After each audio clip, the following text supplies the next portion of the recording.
Hello, beautiful souls, and welcome to my channel, Roseology. So this reading today is all about your spirit guides and what message it is that they have to say to you today, or how they'd like to guide you today or at this point in time in your life. So in this reading, I will be interacting with your guides to see what message they have for you. If something specific comes through to help you identify this guide in your life, I will mention it, but this reading is mostly focusing on their message for you and how they wish to guide you. So if you want some more information as to who your spirit guides may be, I did do a pick a card reading some time ago that I will link down in the description box, so that the way you can get maybe a little bit more clarity on who your guides may be. So you can go on ahead and skip to your reading or the meditation that I've left in the timestamps down below for you. But before we get started, I do want to talk a little bit about guides, how to connect to them, and how to communicate with them easily. I think it's helpful to know what it is that I'm talking about in my readings, which is why I like to take the time to explain things before just jumping into the reading, because if you have a deeper understanding of what my readings are about, it's only going to help you plug more into your own intuition and into the energy of this reading to receive even more guidance and even more clarity. Okay, just starting out, a spirit guide. What exactly is a spirit guide? So a spirit guide can be a plethora of different things. This can be your higher self, this could be an ancestor, this could be a totem animal, this could be someone that has passed on that you were connected to, this could be a deity, this could be an angel, this could be an ascended master. Spirit guide really honestly is a very general term for just a being, some sort of being that really is working towards your greatest and highest good, that is helping to direct you. Some people refer to them as orishas or loas in the Vodun tradition, or like the orishas in the Yoruba tradition, things like that, so they could be very different things. I don't know about a lot of different cultures, but I do study very extensively my own culture. Being African American, I study a lot about African spirituality and things like that. So, but I will say that before you start working with your spirit guides, before you start asking of them for anything, make sure that you have built a connection and a relationship with them.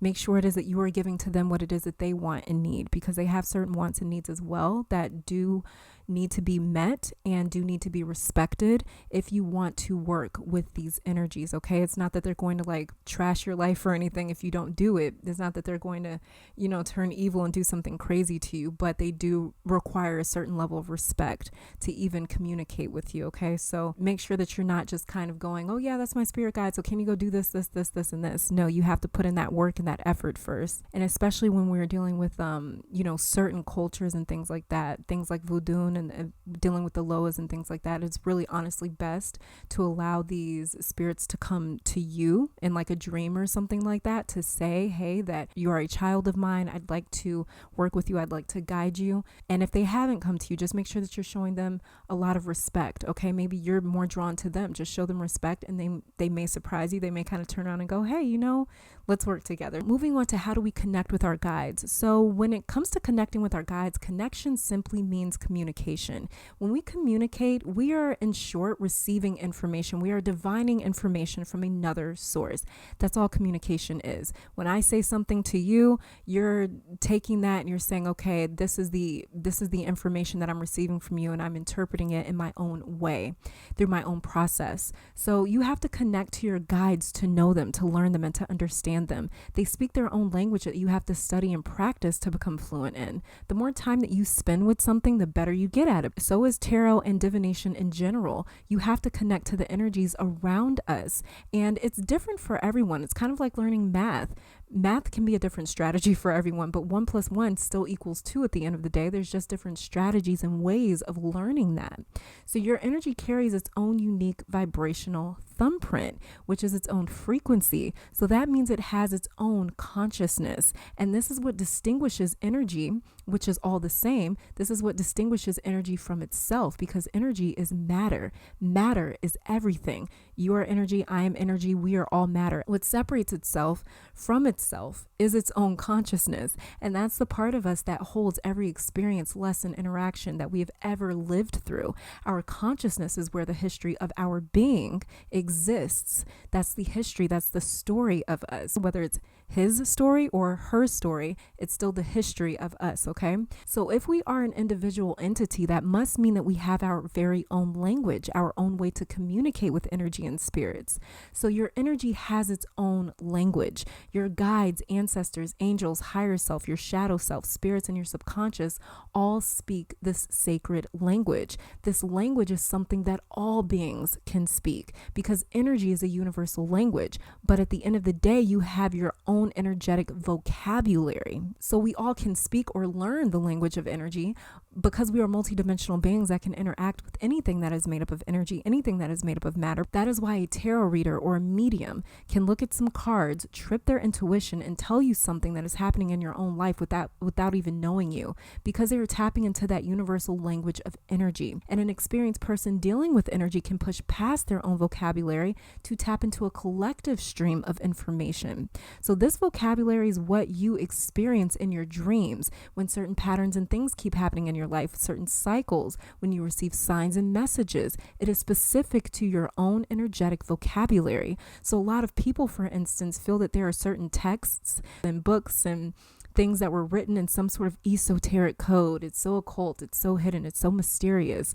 Like the Book of the Dead, for instance, the Emerald Tablets, some parts of the Christian Bible even. Many people think that they are coded so only certain people can understand it, when in reality, it was just written by that individual's own sacred energetic vocabulary. And that's why it seems like it's hidden knowledge or occult, because it was written with that person's own interpretation of energy. So if you don't know how to decipher your own messages and dreams and signs, it'll be particularly difficult for you to understand your guides and the language that they speak, but it's not impossible. We all start off having to learn this language. So your guides are speaking to you with your own vocabulary in the language of energy. The more time you spend with them, getting to know them, talking to them, interpreting your dreams and your signs and messages, the clearer that vocabulary becomes, and the more you tap into that universal language. And at that point, you could even understand another person's sacred vocabulary.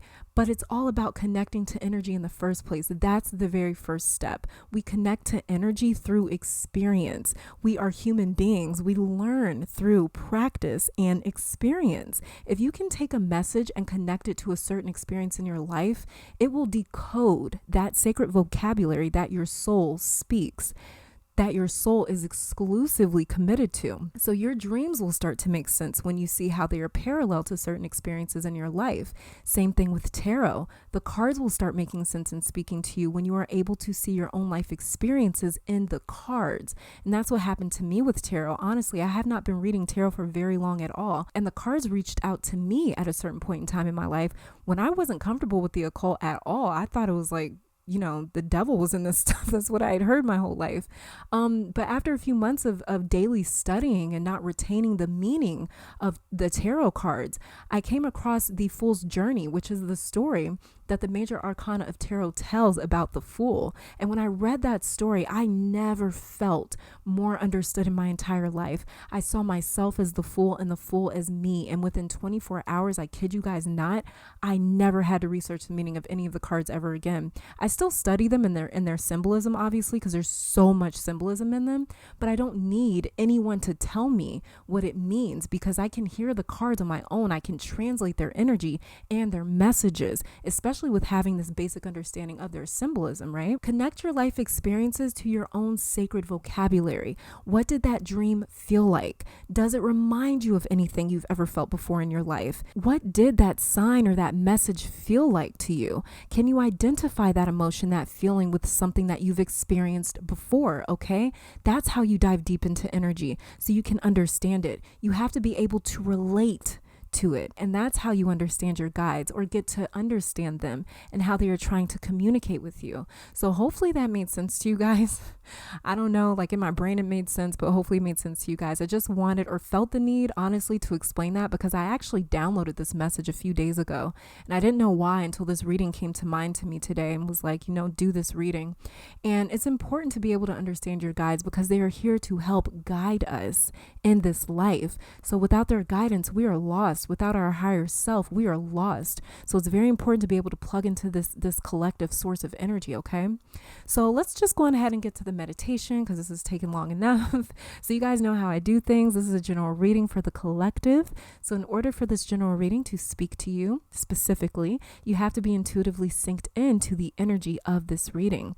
To help you all do that, I will be offering a 60-second meditation, and halfway through that meditation, I will be placing crystals on each pile. So if you're drawn to a different pile after I place the crystals, that means that there's just another pile with another message in it for you. So if you'd like to participate in this meditation, go on ahead and get nice and relaxed by becoming aware of your own being. Start by noticing your feet and work that awareness up in sections from your feet to your head. After you've done that, take a deep breath in through your nose, hold that breath for 3 seconds, then exhale for 6 to 7 seconds. Okay, so this is pile 1, pile 2, pile 3, and pile 4. So we'll go on ahead and start that meditation right now.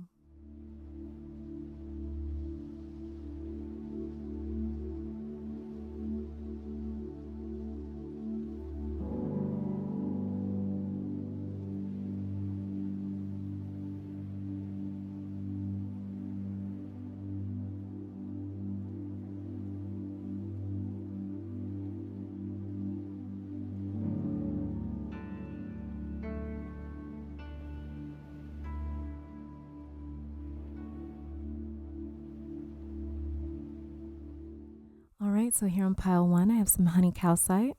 On pile 2, amazonite. On pile 3, pyrite. And on pile 4, chrysocolla. So I'll give you guys another 30 seconds to meditate with the crystals on the piles.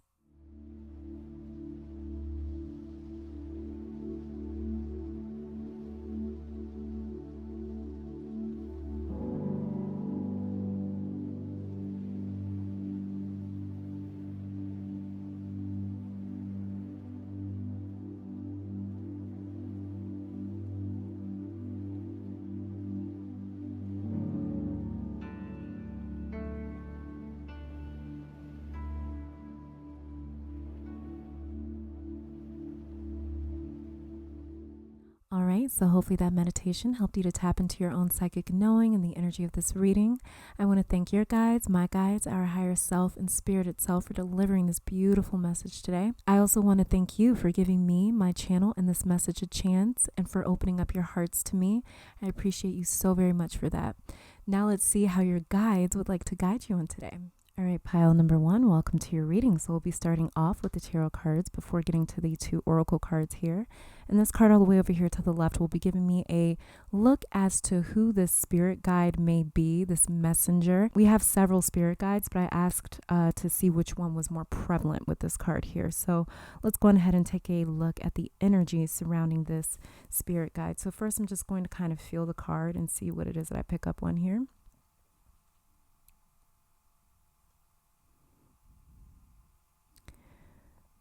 Okay, so I'm trying to see if I feel a masculine or a feminine energy from this guide, and I can't settle on either one. But I am feeling some pressure around the left side of my temple and all around my crown chakra right now, and it's still there. So this guide, when they are trying to communicate with you, you may feel pressure or a tingling sensation around your crown and your temples. Now they're kind of messing with my right temple. So this could be one guide that's both masculine and feminine, or it could be 2 guides that both represent the masculine and feminine archetypes or principles. So let's go ahead and take a look here. And we have the 2 of Cups. Hopefully you guys can see that. Okay, so this makes a lot of sense here with this 2 of Cups. Feeling that masculine and feminine energy, not really being able to separate either or. That makes a lot of sense to see the 2 of Cups. The 2 of Cups is generally depicted in the Rider-Waite-Smith deck as 2 people, a man and a woman, coming into union together, almost like a marriage. It almost looks like a marriage. And that makes a lot of sense because I really was not able to place if this was a masculine or more so feminine energy. It really kind of felt like both, honestly. So to see the masculine and feminine card of unity here, the card that brings together masculine and feminine makes a lot of sense. Another thing that I'm getting with this card here, this Two of Cups with this guide here, whoever it is, they come to you with beauty and attraction. They love being around nature and things that are naturally beautiful. So you may instinctively be someone that loves being outdoors or likes having a lot of plants in your home. Maybe you love flowers, but I see they like to bring beauty into your life. So they may try to get you out of the house and around nature or around other people, but people that vibe with your frequency, because this is the Two of Cups here. So another thing that I have to mention is you may be someone that can see the soul of another living being, whether that be a person, an animal, nature. You are someone that has the ability, whether you've tapped into it or not, to see the essence of another soul. So in other words, you may be what they consider to be an empath or a sensitive. I don't like to use labels a lot, but that would be what many call it. So I see you able to pick up someone else's or something else's vibration, where you can feel what they feel. You may know what's going on with other people and other beings. So if this resonates, that's because this is also a gift that your guide has strengthened in you or provided you with, because this is something that your guide is very skilled at, which is knowing if something or someone is or is not right for you. And when you come across certain people or things, you may get certain sensations or messages or feelings. You may be instantly repulsed or instantly attracted. That's your guides trying to alert you to know that this is meant for you or it's not meant for you. And so you've picked up on that gift as well, because they, like I said, they have that gift. And so they've kind of funneled or channeled that same gift, that same power into you. So it's almost something that they've taught you, which is really cool. So this is a very giving guide. They work for you, but they give you a lot. They have a real flair for all things beautiful, though. I can't get over that. So for me, this feels like Venus, Aphrodite, Aset, who is the Egyptian goddess Isis. This could be like Oshun. This could be Hathor. Urzuli, known as the Black Madonna. This could be Lada. This could be Freya. But Urzuli is a Loa. Okay, so Urzuli is a Loa of Vudun, and I would not recommend working with any Loa that has not come to you personally. But this is the energy that your guide feels like to me. They love beauty and gifts and attractive things, art, even good music. They have their preferences, which is the funny part. I am not a practitioner myself of Vudun, because I have not been initiated. It is not something that runs through my family where I have somebody in my family that is a priest, a priestess, or a mambo of Vudun. But it is a faith. It is a belief system that I study extensively. I have so much respect for my ancestors' beliefs, for my ancestors' faith. Even though I said the name Urzuli, I'm just referring to the energy. It feels like the energy of Urzuli. Yeah, like I was saying, your guide just really loves luxury. They love beauty. They love things that feel good. They have a very Venus sort of energy or vibe to them, where it's like, yes, if it feels good, if it's beautiful, I want it. You know, I love it. And they love to accept gifts as well. They love to give gifts. They love to give. They love to receive. So that, like I was saying, this is a very giving guide that you have here. And this is why they are so lenient about offering you or providing you or gifting you with their own talents, skills, and gifts in the spiritual realm. So you may honestly, in a sense, sort of be almost like a bit of a reincarnation of the same energy that your guide is, because they really do provide you with the same energy, power, and gifts it is that they have. They really do allow you to use and pull from a lot of their own source, a lot of their own strength, and a lot of their own gifts and talents, which is amazing. It's really cool. Not every guide does that, but this in particular, your guide in particular, pile number one, they definitely provide you with that. So let's go on ahead and check out these two cards here to see the message that your guide wants to give you today, what it is that you need to know right now. And the very first card that we have here is the Conqueror of Coins, which is the Knight of Pentacles, Nine of Cups. Hopefully you guys can see that. It's like a little bit of a glare with these cards. Such beautiful cards. All right, so the message that I'm getting with these two cards here, with the Knight of Pentacles and the Nine of Cups, is to be patient. Okay, so you may be suffering from or dealing with depression, anxiety, something that has been emotionally and mentally taxing on your being as of late. Your guide is saying to be patient, because you are going to come out of this completely renewed and feeling something that you haven't felt for a long time, or you may have never felt this, which is peace, contentment, fulfillment. You are coming across that. You're going to come into that energy of peace, content, and fulfillment very soon here. But you are going through something in your life right now that seems like it's not getting any better or going away. You feel like you are not learning anything from this or evolving or growing. You feel like you're just stuck or suspended in this situation or in this feeling, but you are not. The feeling, the kind of vibe that I'm picking up here is like, my pile ones, I feel like you guys are pretty spiritual. I feel like you guys practice a lot. Like I was saying, I feel like you guys are maybe like an empath or a sensitive. Like I said, I don't like to use labels or anything like that, but that's what most people would describe it as. And so you are spiritually inclined, my pile ones. You guys are pretty spiritually inclined. You guys have tapped into that because we're all spiritually inclined, but you guys have tapped into that and you're trying to tap into that and you are trying to seek enlightenment. You are searching after enlightenment and awareness. And the thing is with you guys is you know to have faith. You know how things work when it comes to the spiritual realm. The thing is that you're really starting to have a little bit of doubt here because it's like, why isn't this thing going away? I'm spiritual. I do everything it is that I need to do. I have that faith. I know what it is that is going on in the metaphysical or the spiritual realm. I know all about divinity. I believe in this divine purpose, but I'm just not feeling it right now. It's not resonating with my spirit. I don't understand why I'm going through what it is that I'm going through. That's just what I'm picking up here. And that's causing you to feel like you're just a little stuck or suspended in this situation or in this feeling, but you're not. You are literally being remade right now. That's what your guide is coming through to say here. You're being remade just like a baby. It takes 9 months for that child to form in the womb. And on the outside looking in, it seems as though the woman is just pregnant. Like, yeah, her stomach gets bigger, it grows. Yeah. But what you can't see is all of the features and organs and life that is coming into form within that womb. That's what's happening here. It seems as though your life isn't changing or the situation isn't, like you're going to be stuck here forever because it's difficult to see a way out. But look here, we have the 9 of Cups, you guys. The 9 of Cups. The 9 of Cups is the card of peace, contentment, fulfillment, joy. This card is not to represent happiness. Happiness is extremely different from joy, peace, and fulfillment. Happiness is temporary and it is very fragile.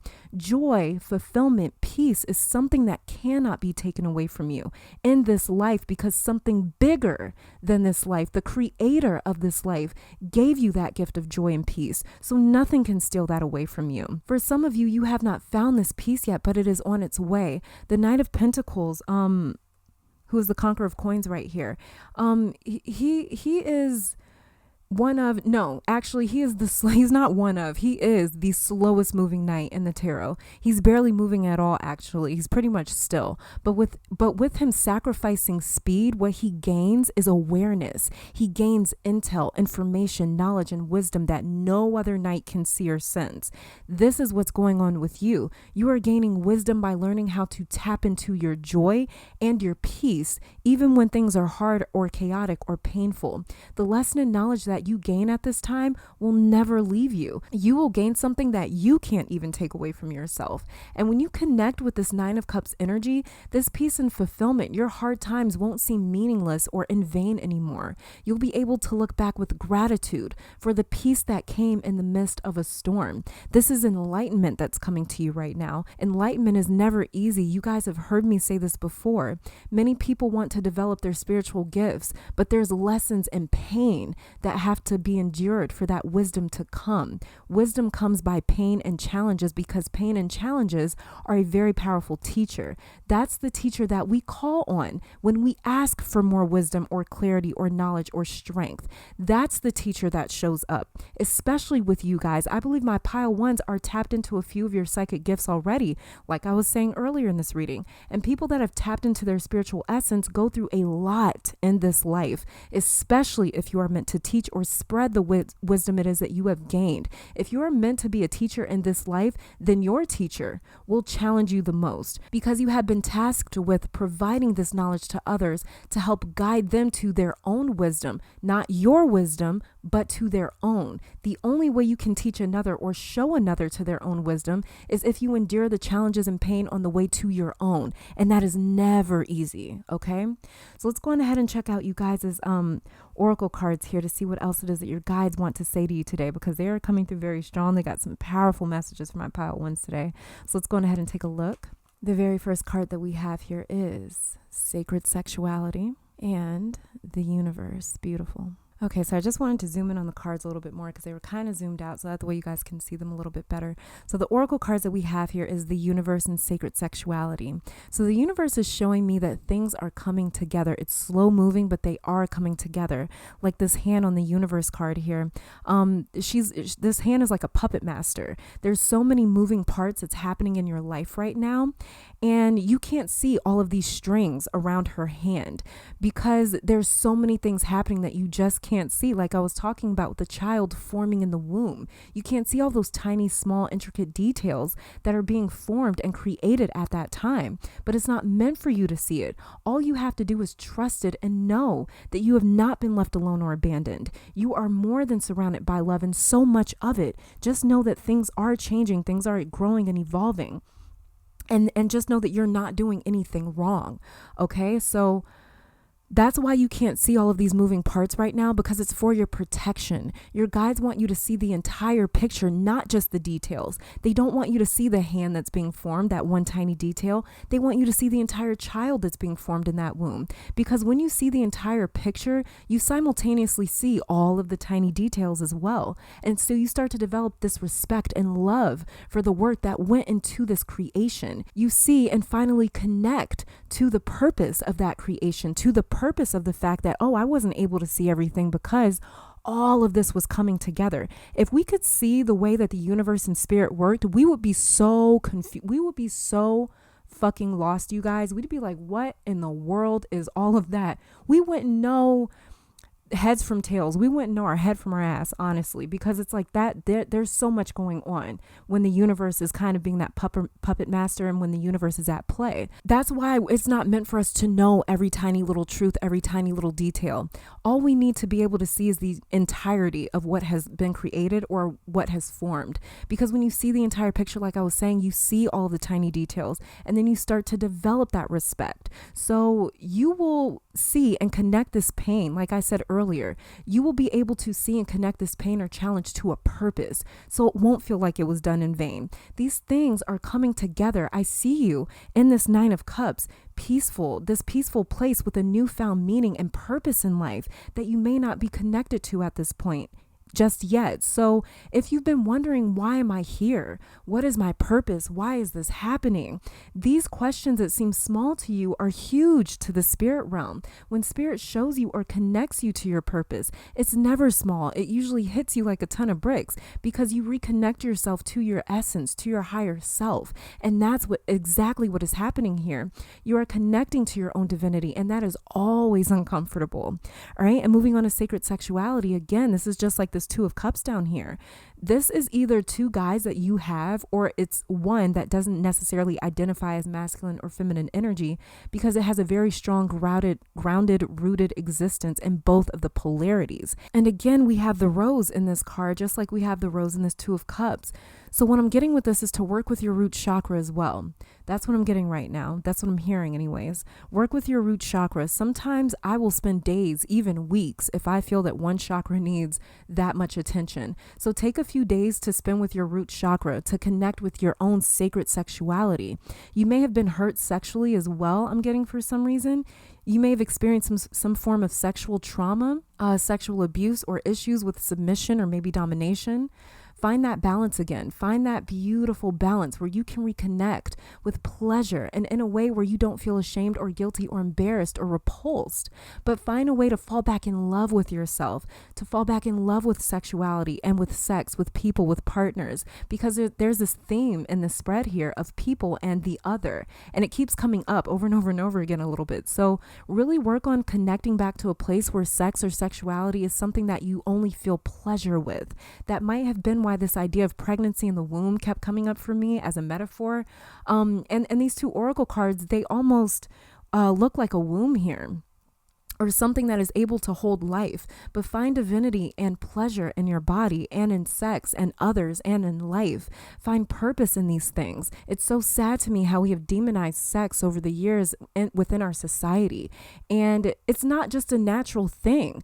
But it's also a very sacred thing, sex is. It's a holy thing. And we have demonized it because so many of us aren't connected to ourselves. And when we are disconnected from our own source, sex becomes meaningless. Everything becomes meaningless because we are no longer connected to our own source, our own essence. So something that was supposed to have been sacred loses its purity because we don't know how to honor it, because we don't even know how to honor ourselves. So reconnect with that root chakra for sure. Reconnect with pleasure. And when you reconnect with that root chakra is the base. In my opinion, it's one of the most important, if not the most important chakra, because that's where everything starts. It goes from root to crown. Okay, so when you start to connect with that root chakra, you're going to start to connect with yourself. You're going to start to connect with your environment, your external environment, the tangible things, the physical 3D realm.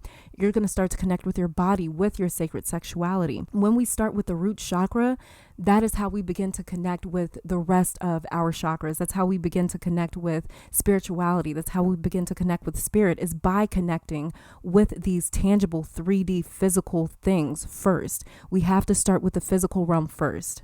Then we connect to the spiritual realm. And that's really how it works. But so many people, they kind of look past that root chakra like, oh yeah, that's not an important chakra. The third eye and the crown chakra, that's the most important one. It's like, no, the root chakra is extremely important. You cannot get to the crown or the third eye chakra without first getting to the root. You can't even get to the sacral without first going through the root.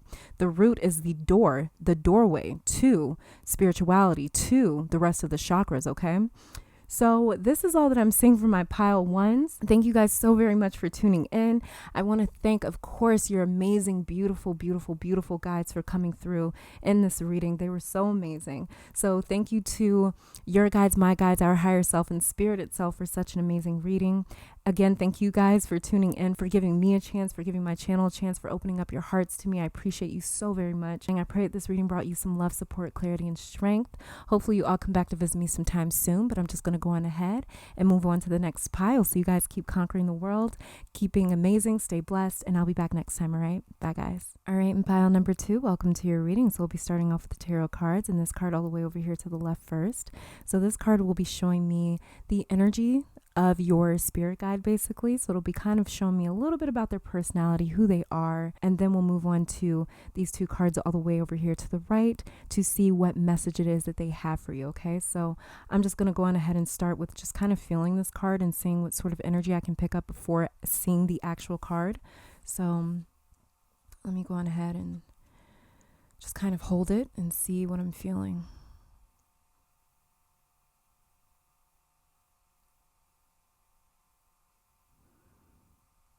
So holding this card, this guide feels kind of domineering in a sense, sort of in your face, like they like to make their presence known in your life.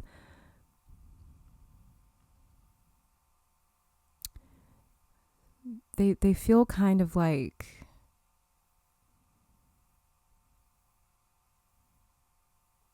they don't feel very subtle, that's for sure. They don't feel very subtle. They feel like something or some or energy that you're probably very aware of is what I'm getting here. So let's go ahead and take a look and see what we have. And the card that we have here is the 5 of Cups in reverse. Okay, that makes sense. That makes some sense. 5 of Cups is definitely not something that's a subtle energy.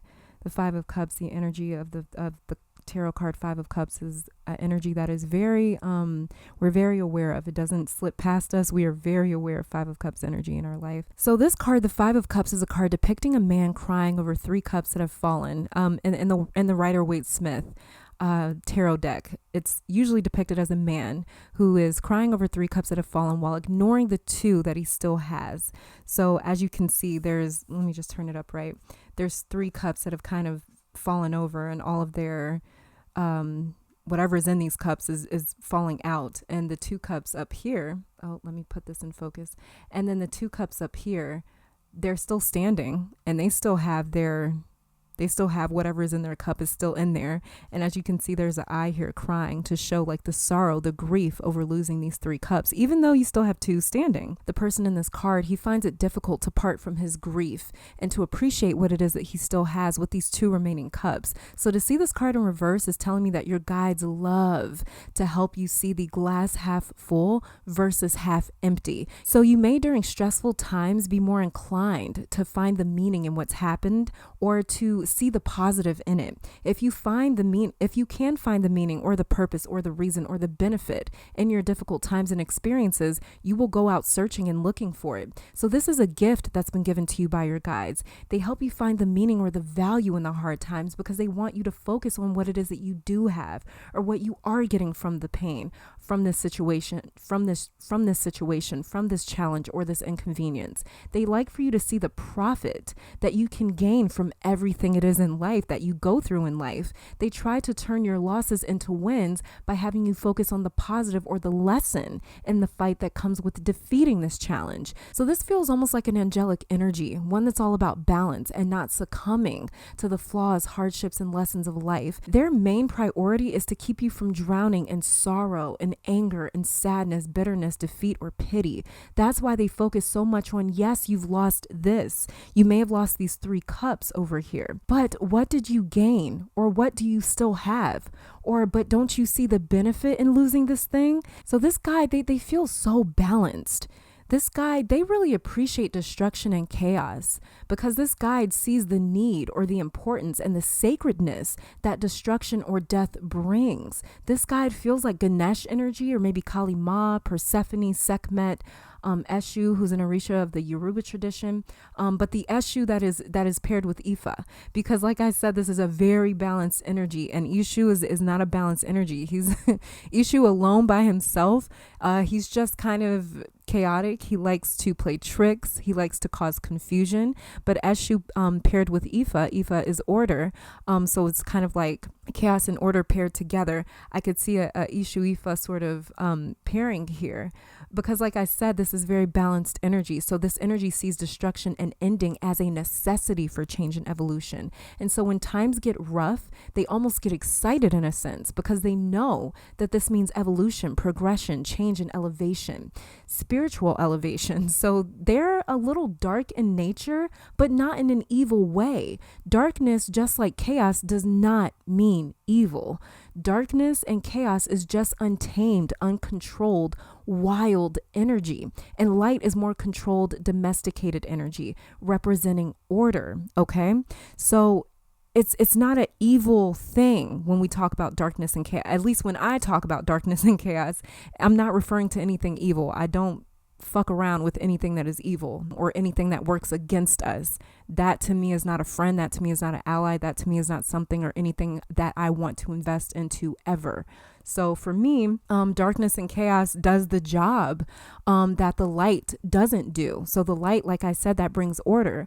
Chaos brings more so wild energy that you can work with. Light energy you can't necessarily work with because it's already formed into something. Dark energy is something that can be formed into something else. Okay, so darkness can turn to light. Light cannot revert back to dark. So that's just kind of the energies that I'm talking about when I refer to dark versus light. All right. And let me also say that when I was saying that this is an angelic energy or sort of guide, I'm referring to how balanced they feel. They feel very balanced to me, in my opinion. They feel like a balanced energy that's all about light and dark, chaos and life, destruction and creation. That's what they feel like to me. Okay. So let's go ahead and check out these 2 cards here to see the message it is that your guide has to say to you today. 4 of Coins, which is the 4 of Pentacles in reverse. Hopefully you guys can see this. These cards are a little bit difficult to see. And we have the Sun also in reverse. Beautiful. This is so funny to me. Okay, so release the Sun. That's what I'm getting here. Release your ideas of what happiness, success, evolution, enlightenment, spirituality, release your ideas of what these things look like. You may have this idea that enlightenment and awareness and spirituality and divinity and creation and life, you have this almost imbalanced idea of what these things look like, as you only see the light as a good thing.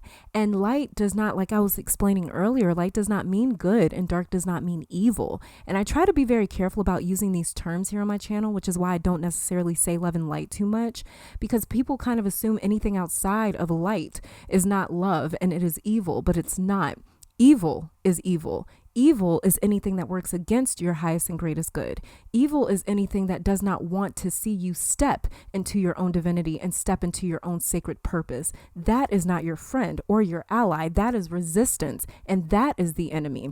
Darkness, chaos, and wild, untamed energy is actually known as yin or feminine energy. This is our subconscious, our emotions. This is death, destruction, the unknown. So you guys have heard me talk about this before, but feminine energy is considered wild and untamed, while masculine energy is considered order, structure, boundaries, the light, the known. Light is tamed energy, and this can be seen as the conscious or the ego, which is the way that we identify, because the light can see itself, the dark cannot.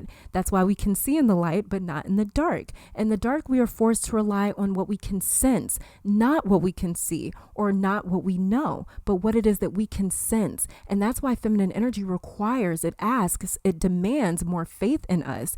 It demands us to have more faith because there's no order to it. It's a void of the unknown, whereas masculine energy, the yang, has order. We don't need to sense because we already know where to go. There's so much structure that we know what to do. We know where to go. We can see very clearly. It's masculine yang energy is very, very clear energy. So this is what your guides want you to understand, that there is a need for the dark, for chaos, for destruction, for death. All of these things serve a divine purpose, just like the light.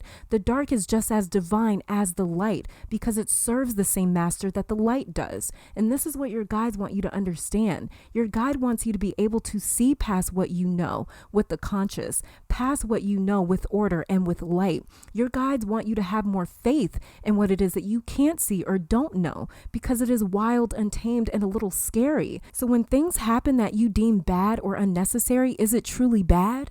Is it truly evil? Is it working against you, or is this thing working for your greatest and highest good? Love doesn't always feel like love. Like when a parent disciplines their child, they don't do it to hurt them, but they do it because they love them. They do it to keep them in order. Same with the universe. The universe and spirit did not remove certain things from your life or cause certain things to happen to punish you, but to strengthen you and to bring you even more enlightenment, where you see everything as it truly is, working in your greatest and highest good. Now, this is we have to be very careful in spirituality. I know a lot of people say that, oh, so God made this happen to me and the divine made this happen to me. No, it did not.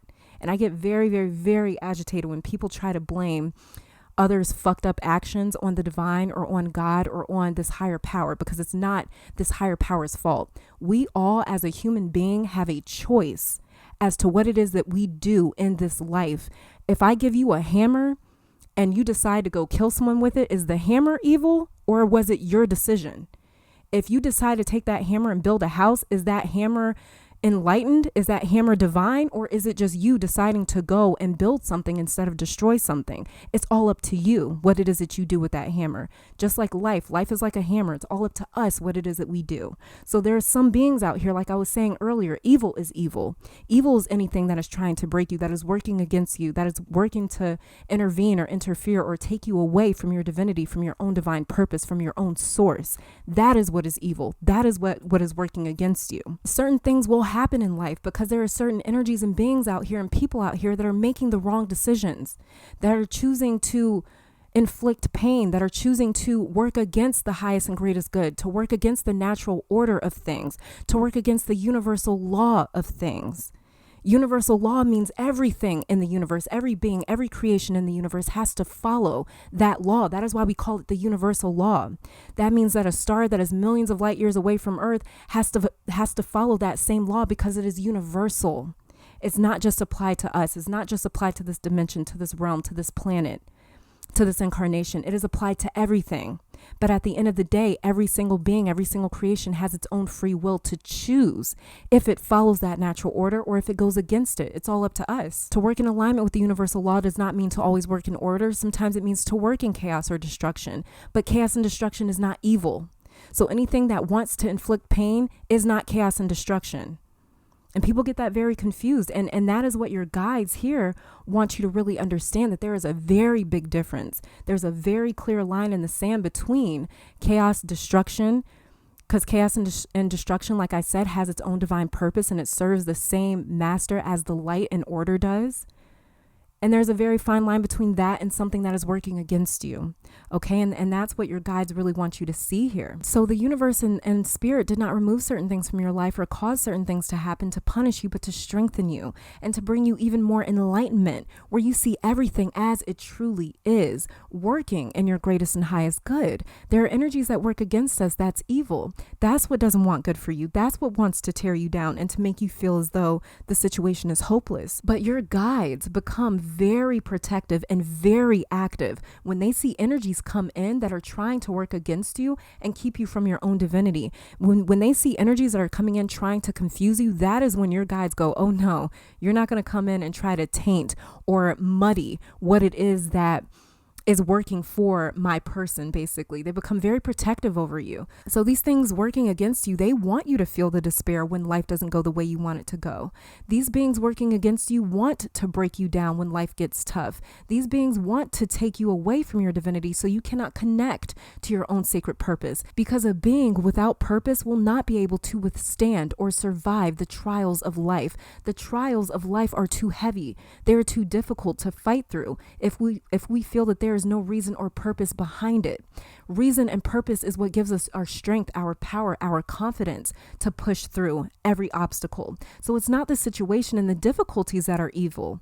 It's the influences that are attracted to the difficulties and challenges of life because they see you going through a hard time, and they see this as their moment to bring you down, to separate you from your essence, which is your power and your life force. These beings can smell suffering. They are attracted to it because it is their moment to break you. But your guides are so much more powerful than these entities because your guides have purpose. These entities do not.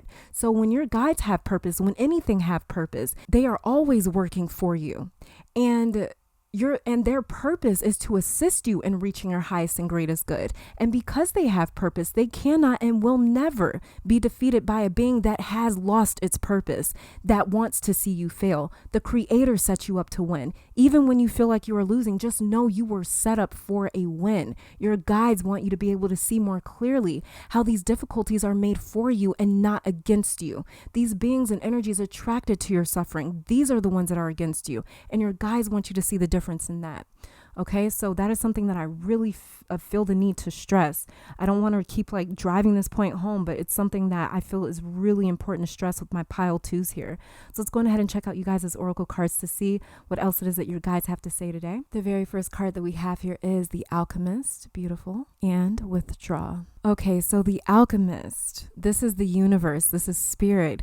It's this higher being that is constantly moving the wheel. And I keep getting the strongest Wheel of Fortune vibe for my pile twos, where the things that feel so terrible, you look back on it and see how much of a blessing it was. I think very many of us have experienced that before, where it's like, oh my goodness, I was at that point in time, it was the worst thing that I could have ever gone through. I thought that this was going to end me. And now I look back and I'm like, oh man, that was the best thing that could have happened. And, very many of us have experienced that. If you haven't, you'll more than likely experience that at some point in time in your life.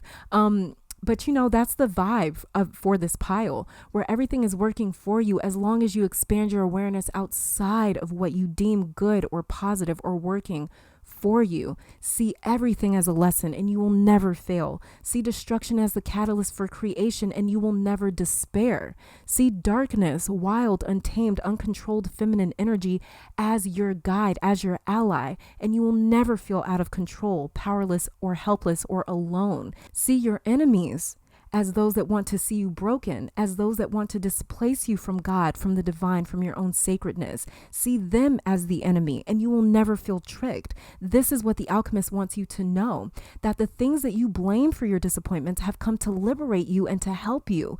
So you may have confused some of your disappointments, some of your challenges for the enemy, and they're not your enemy. That's kind of the vibe that I'm getting here, where it's it's very shaky. This is very dark energy where I don't know what it is where I'm going. I don't know what it is that I'm doing. I don't know how to sense and how to feel what this is.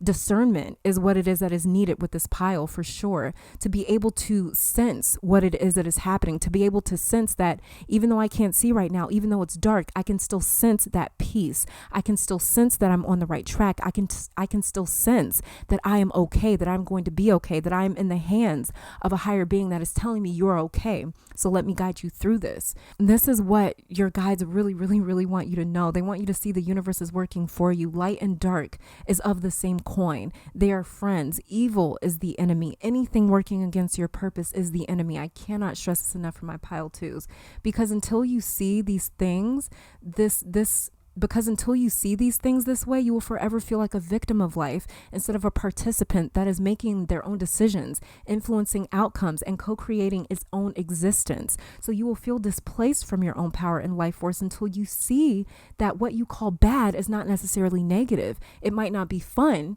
but it is not here to break you. It is not here to work against you. And withdraw.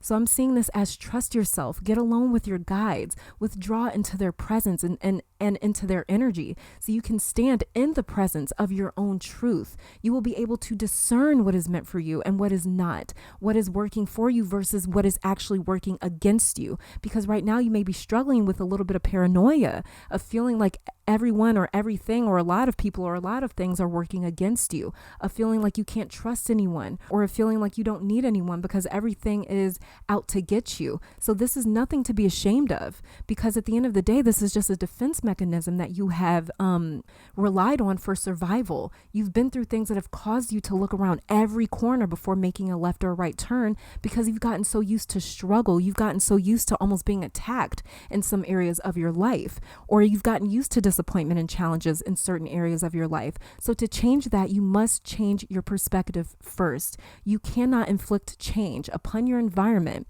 or upon your reality until you see it in your mind's eye, until we see it as an option. If you don't know something is an option, how can you choose it? How can you work towards it? This guide is all about expanding your enlightenment to see what is truly your enemy and what is truly your ally. This guide is about expanding your awareness so you can see that there's another option here, and that is to see the glass half full, not half empty. This will bring in trust and faith, because both have been brutalized in your life. Your faith and your trust have been hurt or have been betrayed or have been violated in some sense. And so you don't know necessarily what to do besides suspect everything. That the way nothing is a surprise to you. But your guides don't want you living like this anymore. It's time to live instead of existing in a state of paranoia and anxiety, okay? That is what your guides desperately want and need for you. That is what they want for you so badly. I can literally feel them. They're just like, I just really want you to trust. I want you to trust a little bit. I am not here to hurt you. I am not here to harm you. I am not here to let you down. I'm not going to let you down. That's not going to happen here, okay? That's what they really want to get across to my pile twos, all right? So this is all that I'm seeing from my pile twos. Thank you guys so very much for tuning in. Of course, I want to thank your guides, my guides, our higher self and spirit itself, for delivering such a beautiful message today. Like a huge, huge, huge shout out and thank you to your beautiful guides for coming through and delivering this powerful message. I pray that this reading brought you guys some love, support, clarity, and strength. Hopefully you all come back to visit me sometime soon. But until next time, you guys stay safe, stay blessed, keep conquering the world. And I'm going to go on ahead and move on to the next pile number 3. All right. Bye, guys. All right. And pile number 3, welcome to your reading. So we'll be starting off with this tarot card all the way over here to the left.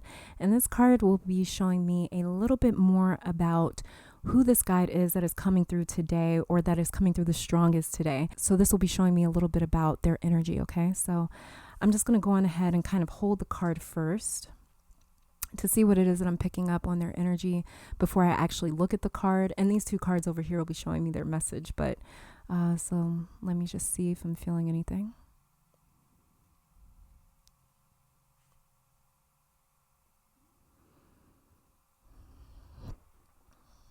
Okay, so holding this card, it feels very nurturing. I'm feeling a lot of energy around my heart chakra. It feels gentle and very compassionate. I want to say feminine energy, but I want to be very careful about that because this is a collective reading. So I'm calling out to a lot of different guides right now. But the general overall feeling is very nurturing. So let's go on ahead and take a look, see what this card is. Okay, and we have the Seeker of Coins. Hopefully you guys can see that. All right, so we have the Seeker of Coins, which is also known as the Page of Pentacles. And this is interesting because the Page of Pentacles is a pretty gentle page or messenger or deliverer. So this page is the most cautious, careful page in the minor arcana of tarot, in my opinion, because he is dealing with something that is real and tangible when we deal with the Page of Pentacles. None of the other suits, the cups, the wands, or swords, deals with anything physical or tangible like the suit of pentacles. So when we are holding something that's very real, there's a sense of relatability to it because we can grip it, we can touch it, hold it, see it, feel it, we can tangibly interact and exchange with it. So when we come across something that's tangible, we're a little more cautious because we deem it subconsciously as a real thing. So it seems more fragile than something like the cups, which is our emotions, or the wands, which deals with our energy, or the swords, which deals with our mind and words. Those things we take for granted most of the time when we lack awareness because we can ignore our emotions, energy, and thoughts. But something real, that gets our attention because we are children of this 3D realm of physical tangibility. So we have a greater respect when we lack awareness for the things that seem more real. So this guide I see deals with you in a physical sense. That's how this guide sees fit to sort of get your attention, is by dealing with you in a 3D sort of way. So this guide gets your attention by almost like this card dangling the things that you value the most right in front of your face. Your guide likes to seduce you with the tangible things or the things that you truly want. They use your goals, your dreams, your aspirations, and ambitions to direct you or to guide you. So this guide is very crafty, very seductive almost in a sense, because it uses the catch more flies with honey than with vinegar approach. And this might be why I was picking up some feminine energy, because feminine energy is very seductive. She attracts, she draws you in. She is chemistry. And that is this guide's main way of getting your attention, by drawing you in or away from certain things. And that's how this guide keeps you on the straight and narrow in a sense. That's how they keep you heading in the right direction towards your North Star. So to you, it may seem like you are chasing a dream, but in reality, what you are doing is following this like breadcrumb trail of desires. This is how your guide guides you with intuitive steps. So you may not be someone that is necessarily superstitious. You may be a very logical, practical, dogmatic sort of individual that has certain beliefs, but you don't believe in anything just because someone said so. It has to be proven to you first. And that's exactly how your guide interacts with you, because they know you so well. Man, they got your number. They really know you. They're like, nah, you're too logical for me to just tell you to go do this or to like show you a sign and you're just going to take that and run with it. No, you're too practical. You're too logical. Something needs to be proven to you. It needs to actually resonate and hit you in a way where you actually feel this thing, where you can physically feel this thing. So they really got you. They really understand you. So let's go ahead and check out what message it is that your guides actually have to say to you. And so we have here the Magi, which is, in other words, the magician. Hopefully you can see that. And we have, look at that, the Three of Wands. Yep. Okay. So this guide really wants you to go for it. Whatever you've been dreaming about or planning or wanting or hoping or reaching for, they want you to go after it with everything you've got. I knew that they spoke to you through your goals and dreams and ambitions. They're saying right now to stop dreaming and to start doing. If you haven't taken that first step yet, this is your guide saying to go. That they're saying that you can trust me to guide you every step of the way, and you will be guided by what you are drawn to, by what speaks to you, by what intrigues you or seduces you. That's how you'll be guided. And when I say seduce, I'm not talking about sexual attraction. I'm talking about attraction in general. So for instance, you may be seduced by anything like music, art, fashion, sports, writing, mysteries, the occult, finding solutions. The truth can be something that is highly seductive. So this guide wants you to be so seduced by your dreams that you can't even feel your fears or your doubts. They want you to fall so in love with your own potential that you push right past the things that don't make sense. Like I said earlier, wow, I almost forgot what I said earlier, but like I said earlier, you are a person that is logical. So if something doesn't make sense to you, you don't see the intelligence in going after it. You don't see the common sense in that. Or you don't see the point in believing in it because it doesn't make any sort of logical sense, especially if you're factoring in, well, how am I going to afford this? And how will I pay my bills and keep up with my responsibilities? You're going to figure that out because that's what the magician is. And the magician card is right here. The Magi, that's the magician card.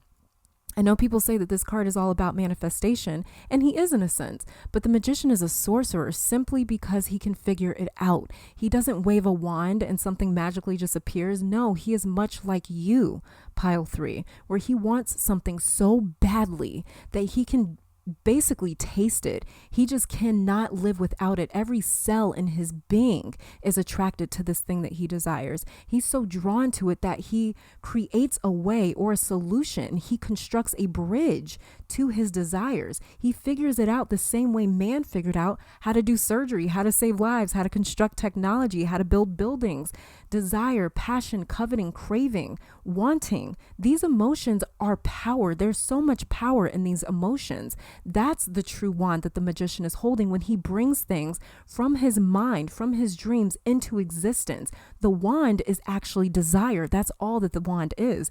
That's how he brings things into fruition. He manifests and attracts by desiring, by wanting it so badly that he almost forces his being into figuring out how to get it. That's how your guides speak to you. And they want you to crave this thing so bad. They want you to desire it so badly that it makes you restless and weary without having it, because they know that discomfort is what breeds change. When we're uncomfortable, that's when we're like, okay, what do I need to do to change this? Because I'm way too uncomfortable. And that's why they don't mind kind of making you restless. They don't mind making you want something so badly that it just makes you like, okay, what do I have to do to get it? They want you to feel that way because they know that that's what's going to make you push past everything else. They are pushing you to desire, so you push past what is logical. Logic is actually your ally in this situation, though. The magician didn't use just magic to create. He uses logic as well. Everyone sort of looks past that for some reason in the magician card, but that's why in the magician card, all 4 elements are present. The wands, which is energy or spirit, cups, which is emotion or desire, pentacles, which is tools or a medium, which is a bridge to a solution, and the swords, which is the mind or the logic. You need all of these elements present to make this alchemy work for you. So your logic is actually what's going to help you bring this thing into being. You will find a way to make sense of how you can get what you want. You just need to trust in it. Trust in your dreams, trust in your spirit and your guides and your own abilities and in yourself. Know that you can do this. Do not allow your logic to work against you. Allow it to work for you. Do not find reasons and ways that this will not work. Find reasons and ways that this will work, and trust that at the right time, the answers will reveal itself to you. The solution will reveal itself to you. And when that solution appears, it will seem like it kind of just fell from the sky, like magic, like the magician. You just have to have faith. Do not allow your logic to suppress your faith. These things that we know to be true are theories at the end of the day. A lot of people feel like either I need to be logical or I need to have faith. And to have faith means to renounce logic. To have logic means to renounce faith. No.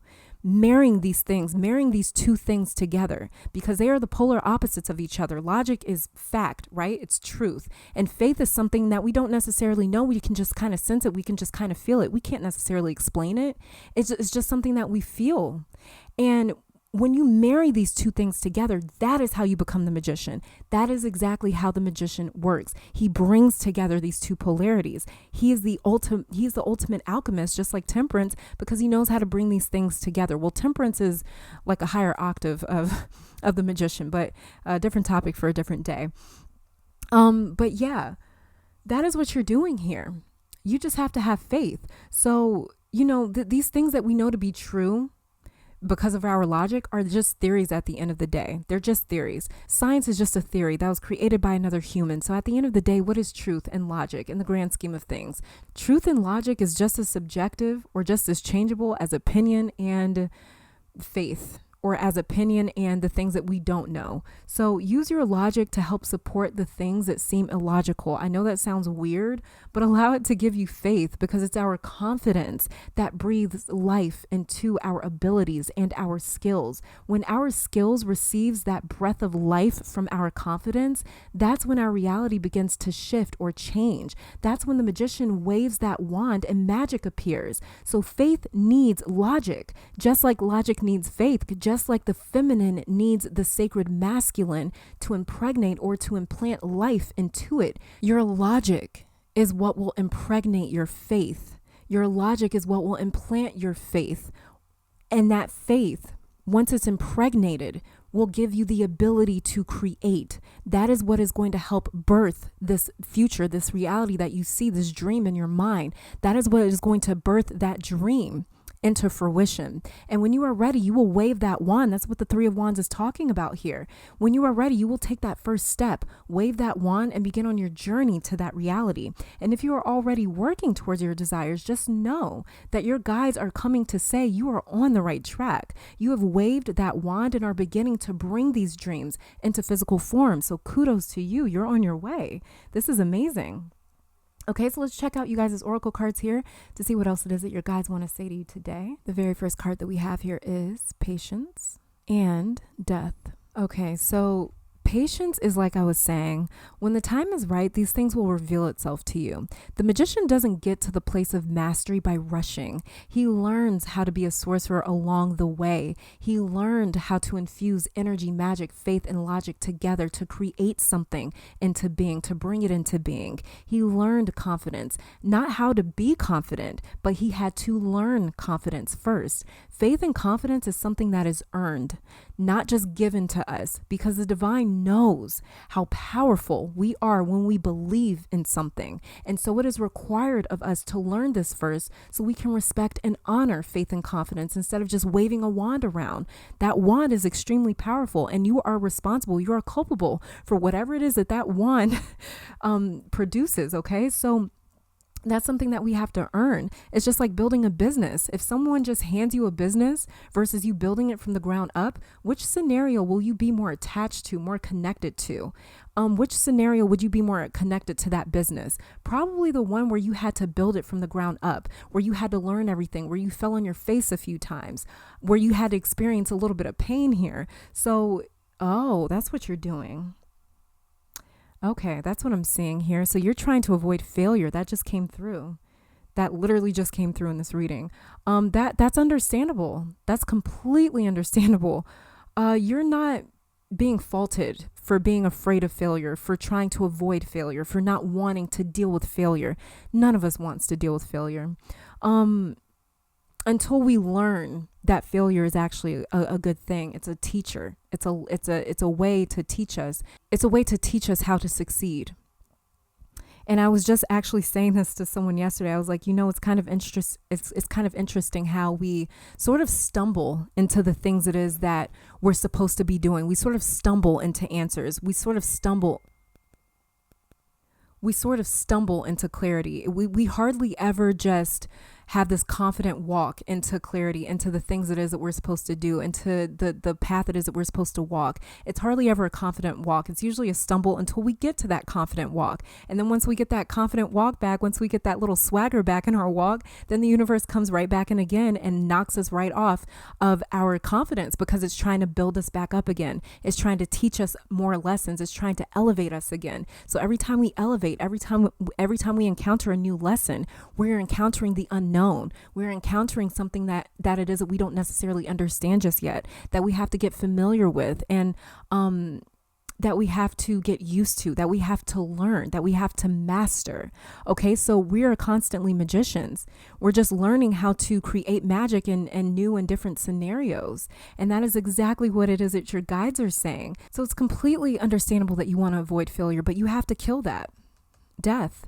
You have to kill that. Allow that doubt, that fear of failure to die. That's the part of you that needs to be sacrificed, is your doubts.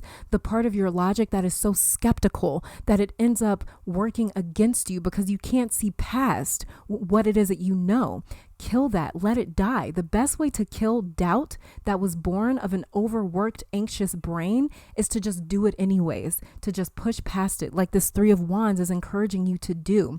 That confidence will be built up over time, but you won't start developing that faith and confidence until you practice with it, by making that first step, by taking that first step. Every step of the way, you will learn something new, and it will build that confidence and faith back up again. That's what your guides want you to know. They've got your back. They're going to keep leading you and guiding you, but realize that you will continue, my pile threes. You will continue to feel restless, to feel like you are missing out on your own life, to feel like you are not truly living, to feel like you are being haunted by the ghosts of your dreams and desires. You will keep being tormented by your desires until you give into them. Your spirit is feeling restless. I already know this because I can feel the energy through this spread. Many of you are feeling like, I want to go so badly. I just want to jump from point A to point B. I just want to be there, but I don't know how, or I don't know where to start, or I don't have the answers, or I don't have the clarity. I need this, that, and this to pan out before I can do this, that, and yada, yada, yada. For some of you, that is your path. For some of you, it is your path to keep resisting, because like I said, the magician is the magician because he desires something so badly. That's what makes him the magician. So for some of you, that's where the patience will come in at, is you're going to keep sort of fighting. You're going to keep fighting your desires, and you're going to keep finding reasons not to do something until you feel so held back, so restricted, and until you want this thing so badly that you just push right past it and just go like this Three of Wands. And when you do that, you will know that you have stepped into your magician, and that is so beautiful. That's so beautiful to me. Your guides are so beautiful. So this might definitely be a feminine energy, because feminine energy is all about creating. But the magician is very kind of masculine sort of energy as well. So I'm not really sure here. It kind of feels like it could be both masculine and feminine, but this feels very much like Aries sort of energy. Like, let's just step out and do it. Let's just step out and do it. We're just going to step out and do this thing. That's what it feels like to me. Okay, so this is all that I'm seeing for my pile threes. Thank you guys so very much for tuning in. I pray this reading brought you guys some love, support, clarity, and strength. Thank you guys for opening up your hearts and your minds to me. This reading, my channel. I appreciate you so very much for that. Of course, I want to take the time to thank your beautiful, beautiful, beautiful guides for coming through today, to thank my beautiful guides, to thank our higher self, and to thank Spirit itself for delivering this clarity today. Hopefully you all come back to visit me sometime soon, but until next time, you guys stay safe, stay blessed, keep conquering the world, and I'll be back later, all right? Bye, guys. All right, in pile number 4, welcome to your reading. So we'll be starting off with this tarot card all the way over here to the left. And this card will be showing me the energy surrounding your spirit guide. So it'll be showing me a few of their characteristics maybe, and just a little bit of their energy to kind of pinpoint who this guide is that came through today, okay? So I'm just going to kind of hold this card at first just to see if I can pick up on the energy of your guide before I actually see the card. So let's see here.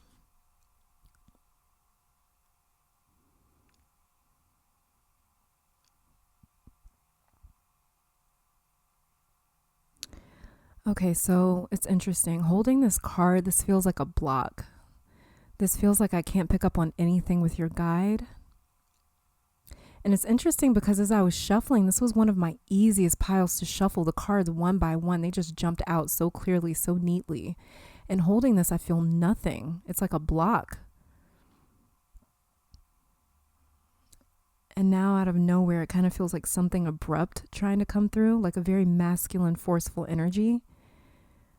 I literally heard a voice yell at me, say, "Who am I?" Wow.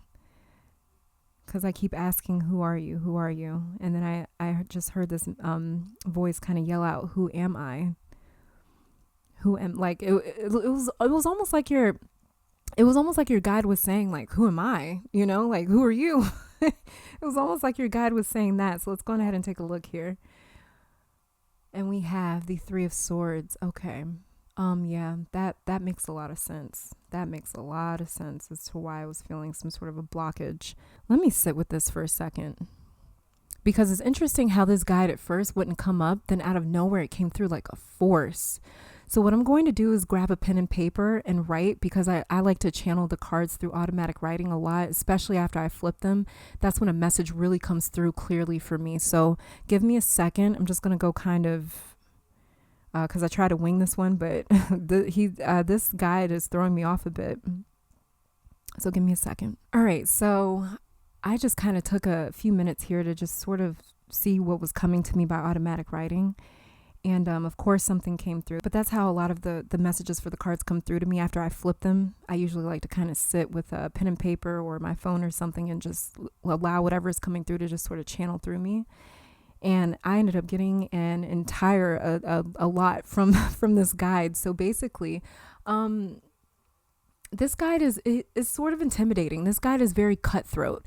So he or she does not, because the spirit can be masculine, feminine, or both, but still come across looking or sounding like one or the other. Hopefully that made sense.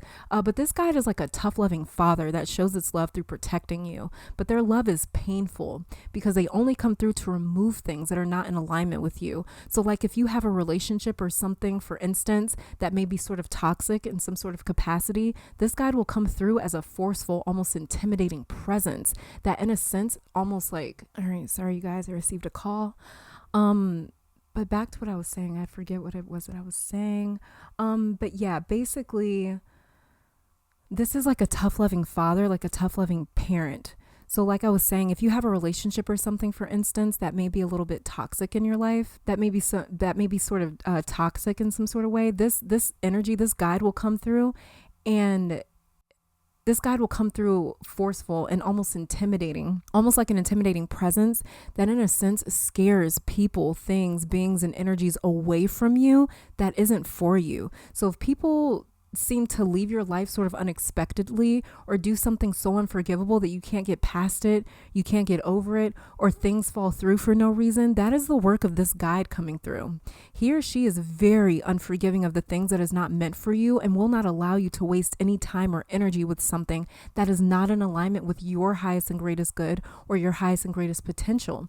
Anything that is like an anchor could bring you down, keep you from your purpose, take you from your purpose, will get the wrath of this guide. There is something about time that keeps coming in here.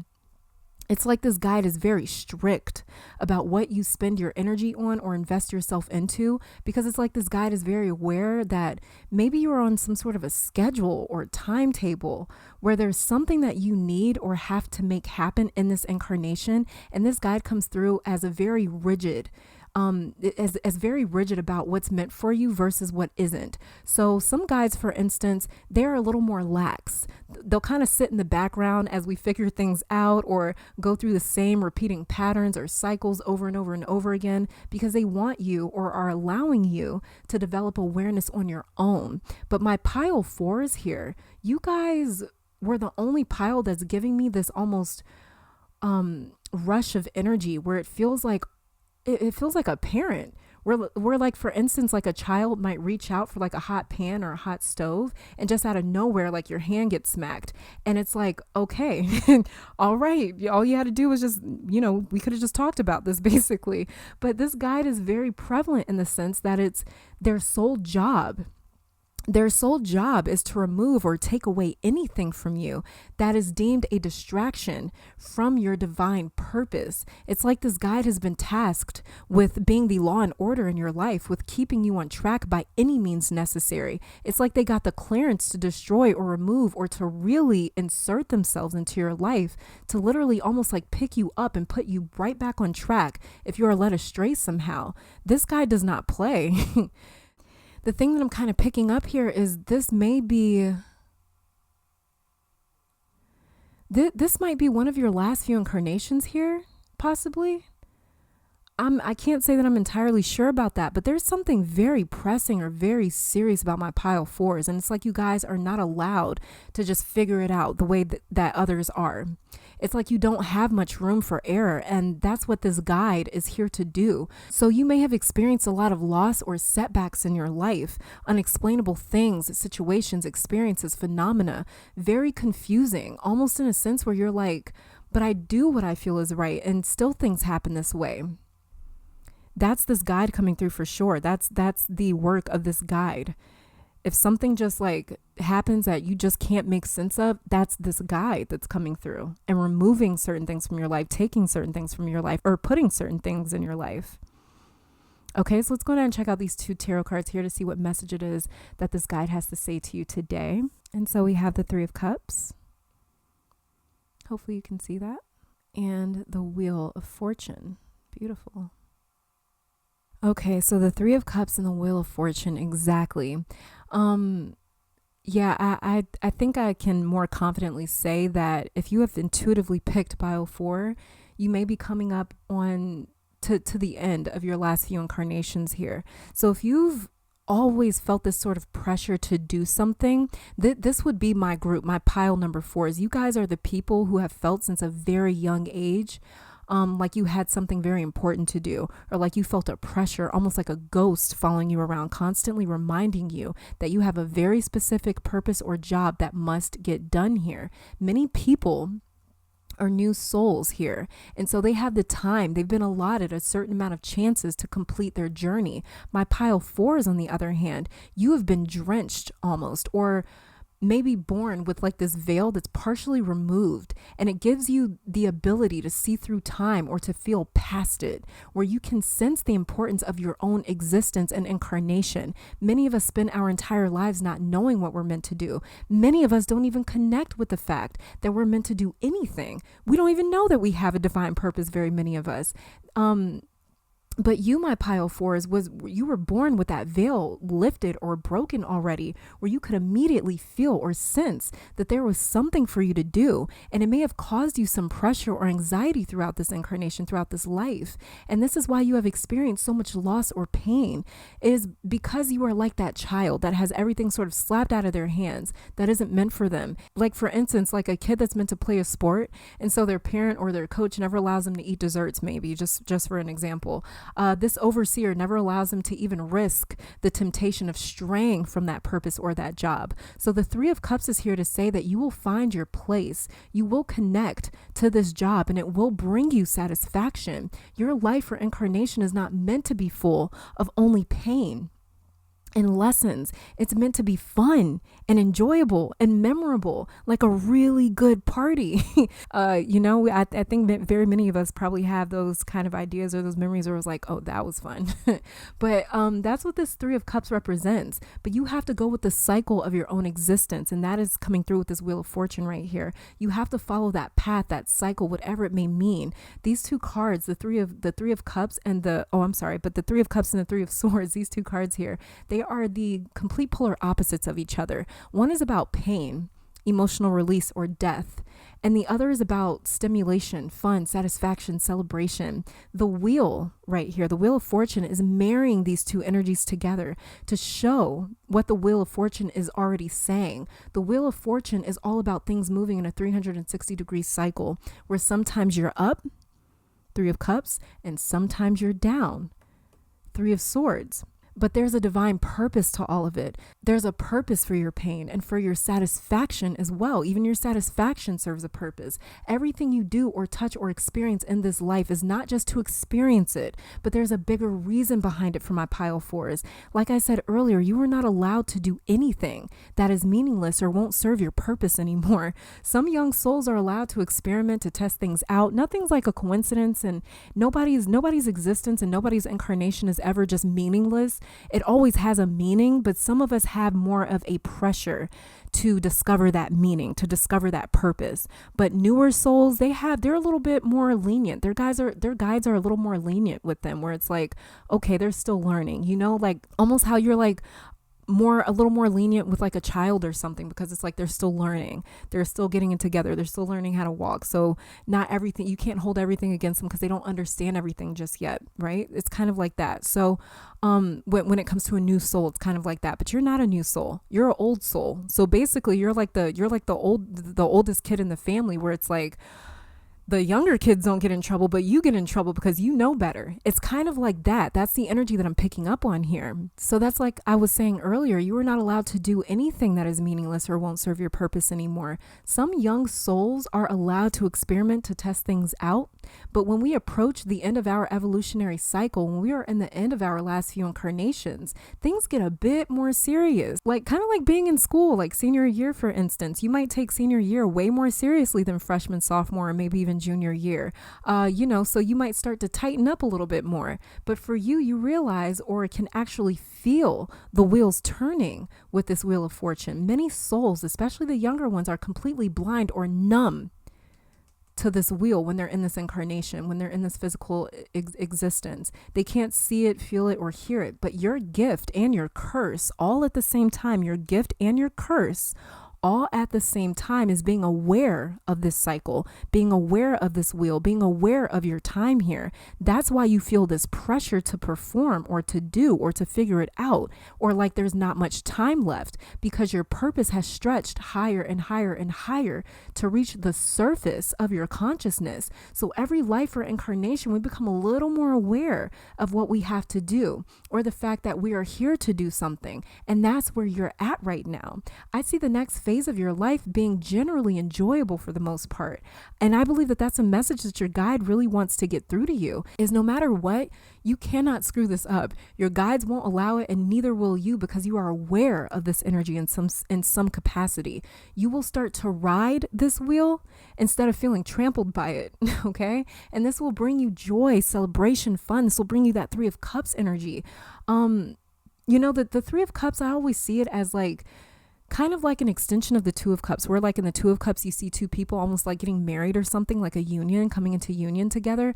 I usually always see the Three of Cups as three beings committing themselves to living life to the fullest, to riding life until the wheels fall off. So you're still in for many adventures, much more clarity and much more enjoyment and satisfaction and pleasure in your life. I see this incarnation in the next few being something that will bring you so much joy, pleasure, fun, and even more experiences. Because just like that senior year in school, it's like, yeah, I'm a little more serious. I'm taking this more serious because this is my last year, because they can sense that this is the end. This is the end of this phase of their education. But at the same time, that's what brings them a little more joy and excitement, is the fact that it's almost over. And so they start celebrating and really living fearlessly and effortlessly because they've learned everything that they needed to. So I'm seeing things get a lot more enjoyable for you because you are already living your purpose. You are already on track to your purpose. Okay. It's like your guides, everybody was given the same exact assignment. And so everybody is on track here. Everybody is in alignment with the fact that it's like, oh no, we have a very specific job we need to do, and we need to do it because this is, hey, we're coming up on the last few sort of lessons. We're coming up on the last few maybe incarnations here. So you are somebody that's a very old soul. I'm not talking about just an old soul. You're like an extremely old soul. You've been here very many times. You've done this a lot.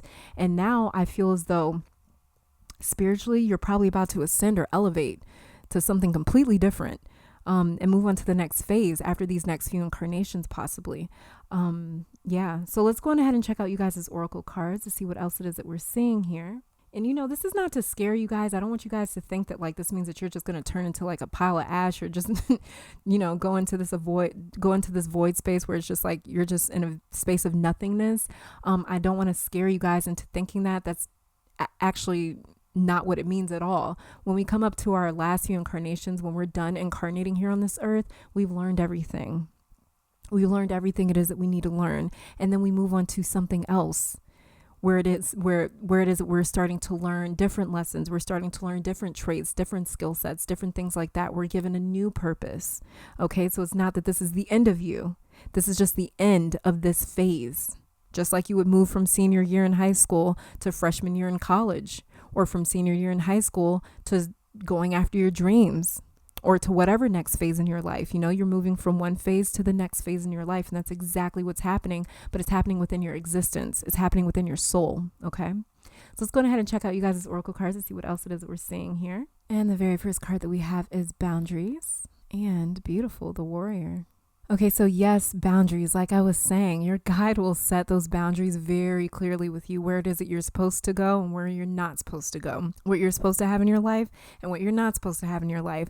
They are always waiting to slap anything out of your hand that is not meant for you or your purpose. Your guide is a warrior of boundaries.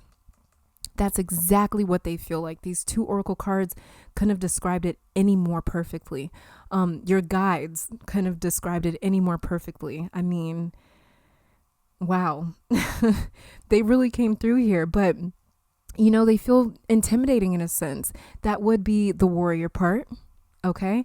And like they don't deviate from the plan at all. And that would be the boundaries part for sure.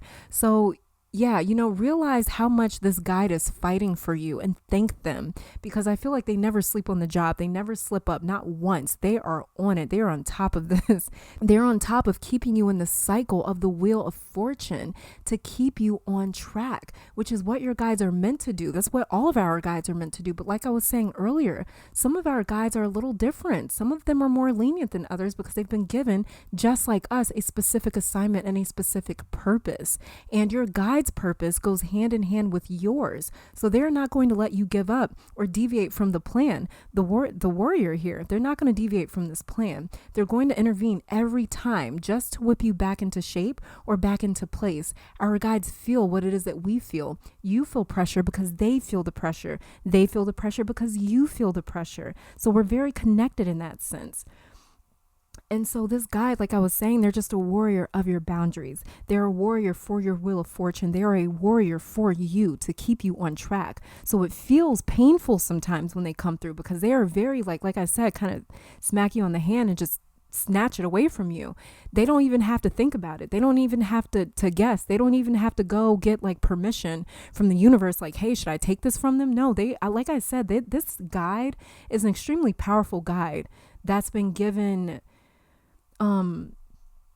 They've been given, like I was saying, they've been given like permission to intervene in whatever way it is that they see fit.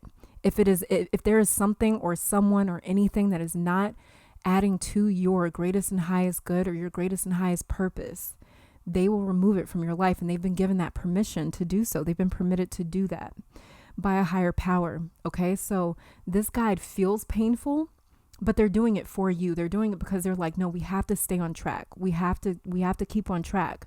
Okay. So they're not doing it to hurt you, but they're definitely an intimidating source.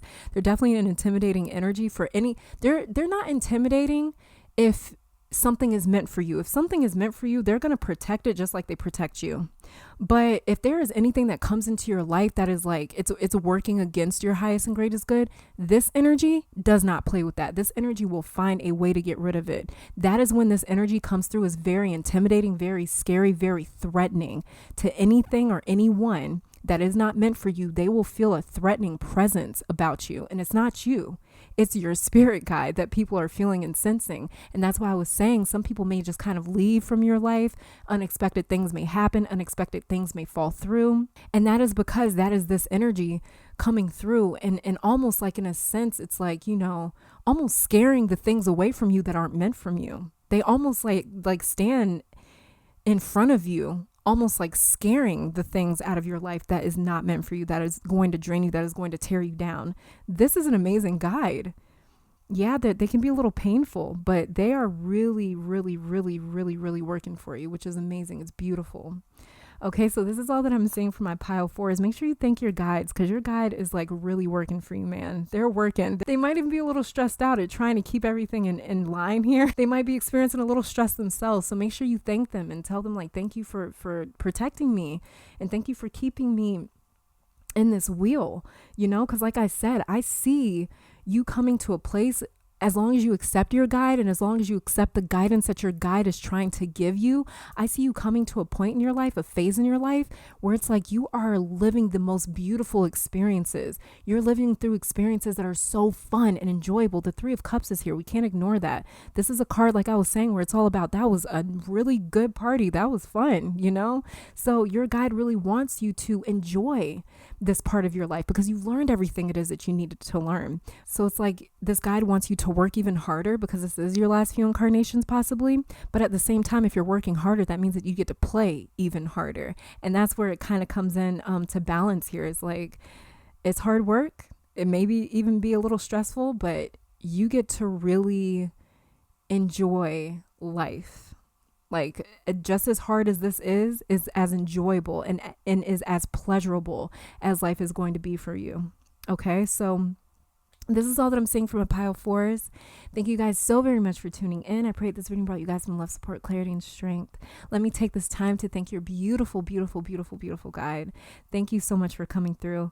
I also want to thank my guides, thank our higher self and spirit itself for delivering such a powerful, beautiful message of clarity today. I also want to take the time to thank you for giving me a chance, for giving this reading a chance, for giving my channel a chance, for opening up your hearts to me. I really do truly appreciate you for that. Hopefully you all come back to visit me sometime soon. But until next time, you guys stay safe, stay blessed, keep conquering the world, keep conquering your life, and I'll be back next time, all right? Bye, guys.